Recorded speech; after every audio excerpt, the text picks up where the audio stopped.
The Imperial Palace is the residence of the Emperor of Japan. Located in the heart of Tokyo, it serves as a symbol of Japan's history and culture, while also offering a vast green space, a rare oasis in the bustling city. During the summer, temperatures around the palace are on average about 2 degrees Celsius lower than in the surrounding urban areas, helping to alleviate the heat in the city center.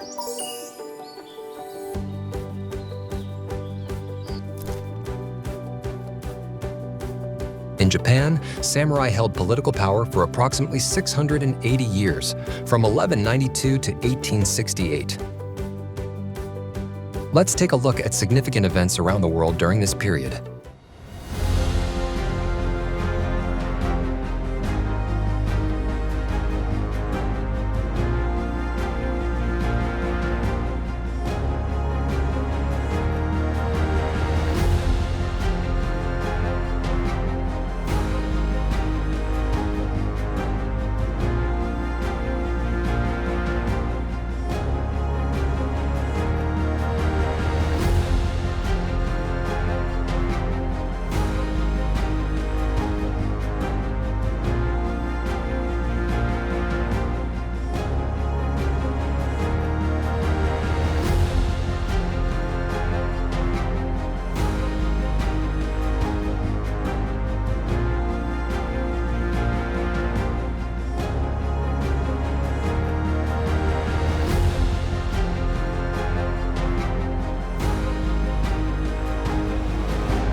Among those years, the period from 1603 onward, known as the Edo period, lasted for about 265 years.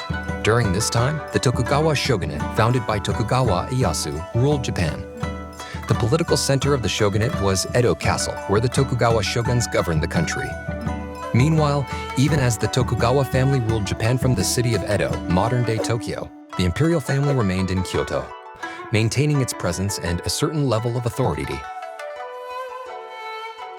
In 1868, the fall of the Edo shogunate marked the end of samurai rule, bringing a major transformation to Japan's political system.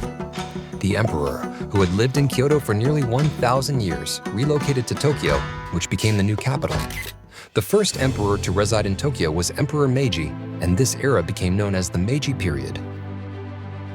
The Meiji period was a time of dramatic transformation, as Japan moved away from the samurai era and modernized into a modern nation-state by adopting systems and technologies from Western countries. Emperor Meiji made Edo Castle, which had once been the residence of the Tokugawa shoguns, his new home. From that point on, Edo Castle became known as the Imperial Palace, serving as the residence of the emperor and the center of the imperial court, a role it continues to fulfill to this day. The renovation of Edo Castle was carried out by daimyo who governed various domains across Japan. For example, the Fukuoka domain was responsible for building the Tenshudai Castle Keep Foundation, while the Kaga domain handled the stone wall construction. This system, in which daimyo carried out large-scale construction projects under the shogun's orders, was called Tenka Fushin, public works for the shogunate. The daimyo were responsible for providing all necessary labor and funding, sometimes mobilizing thousands of workers. Many of these workers were farmers, and their participation in Tenka Fushin often affected local agriculture and industries in their respective domains. Nevertheless, each domain cooperated with the shogunate's orders because refusing to do so could be seen as rebellion against the government, which might lead to an attack. For example, in the early years of Tokugawa Ieyasu's rule, he attacked and destroyed the rival Toyotomi clan. The conflict was sparked by an inscription on a bell placed in a temple built by the Toyotomi family in Kyoto at the time. When Ieyasu learned that the inscription on the bell included the phrase "Kaga Unko," which can be interpreted as peace and stability for the nation, he saw it as a problem. Although this phrase, taken at face value, simply wished for national peace, Ieyasu viewed it as an act of defiance because it split the characters of his own name, implying a challenge to his authority.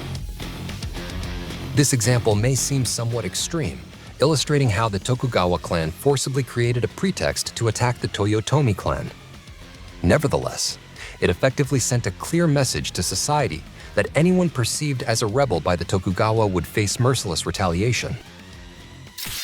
It's said that, as a result, daimyo feudal lords at the time avoided eating cucumbers. The reason was that the cross-section of a cucumber resembled the Tokugawa clan's emblem. People feared that eating food resembling the clan's crest could be interpreted as an act of defiance against the Tokugawa. Let's return to the topic of Tenka Fushin, public works for the shogunate. After the Battle of Sekigahara in 1600, which set the stage for Tokugawa Ieyasu's unification of Japan, domains that had sided against him were assigned demanding construction projects. While Tenka Fushin was officially presented as a project for the public, it also served a political purpose, draining the financial resources of the domains and preventing potential uprisings. Through these measures, the Edo shogunate was able to maintain control over the regional lords and sustain its rule for an impressive 265 years. Visiting the Imperial Palace is an awe-inspiring experience due to its vast size. However, the palace grounds today are only a fraction of what was once Edo Castle. When overlaid on a modern map, it becomes clear just how enormous Edo Castle truly was. The rivers flowing through central Tokyo today were originally constructed as part of Edo Castle's defensive system, strategically positioned to surround the outer perimeter of the castle. Furthermore, checkpoints were established on the bridges crossing these rivers, strictly controlling access to the areas inside the defensive perimeter. Even today, remnants of stone walls can still be found along the rivers in central Tokyo. These are the remains of former checkpoints that once controlled access to the city. Edo Castle, where the shogun resided, was heavily guarded, not only within its walls but also by an additional layer of defense consisting of rivers and checkpoints on the outer perimeter. In addition to serving as a defensive barrier, the outer rivers of Edo Castle played a crucial role in transportation. Since land-based travel was not well developed at the time, waterways were a primary means of transport. These rivers were used to transport goods, especially materials needed for the renovation and maintenance of Edo Castle. For example, the stones used in Edo Castle's walls were transported by ship from distant locations such as the Izu Peninsula and Shotoshima Island.